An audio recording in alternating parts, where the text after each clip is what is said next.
3-point stance, LSU's outlook, Texas-Bama, Irish in Mid-South.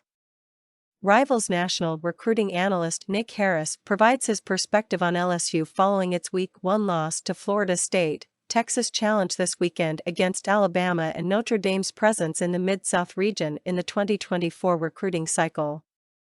Brian Kelly's debut at LSU had everything in its favor going into Sunday night's matchup with Florida State, a primetime slot, a Sunday night game allowing for more recruits to visit and a packed Superdome just down I-10 in New Orleans.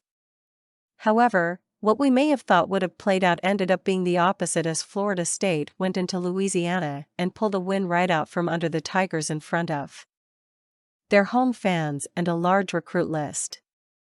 Twitter was quick to hop on Kelly's case, especially after a multitude of special teams mistakes ended up being the difference maker, and it hasn't been the best week in Baton Rouge since with the local media. However, I'm still immensely confident in what Kelly can do at LSU.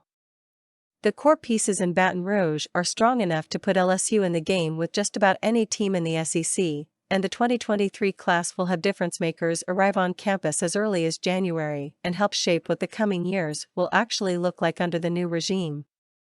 I know Week 1 overreactions are almost customary, but let's wait on judging what LSU will look like for now.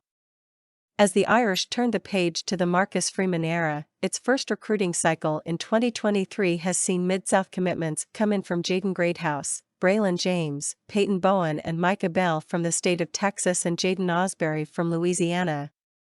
Those commitments helped Notre Dame seal most of its spots in the 2023 cycle, which has allowed the Irish to look ahead to 2024 and turn up the heat on top targets.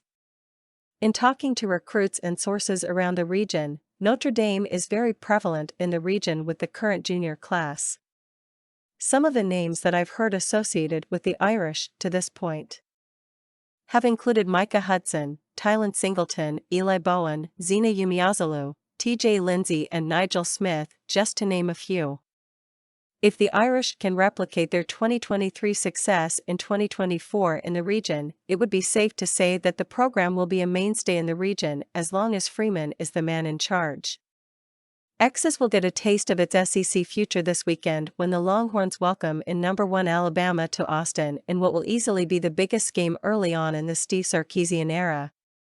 Amid all of the action on Saturday, Texas will also be hosting dozens of recruits across multiple classes on the biggest fall recruiting weekend the Longhorns have had since they welcomed LSU into Austin in 2019.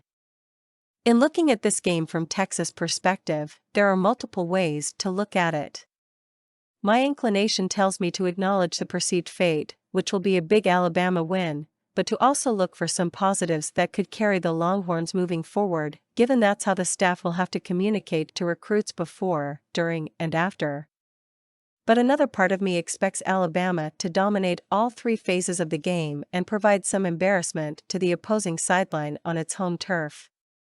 This weekend will be big for a few 2023 recruiting battles including Jalen Hale, Malik Muhammad, Derek Williams and more, but can Texas do enough to show that the program is on the right track ahead of entering the SEC for good?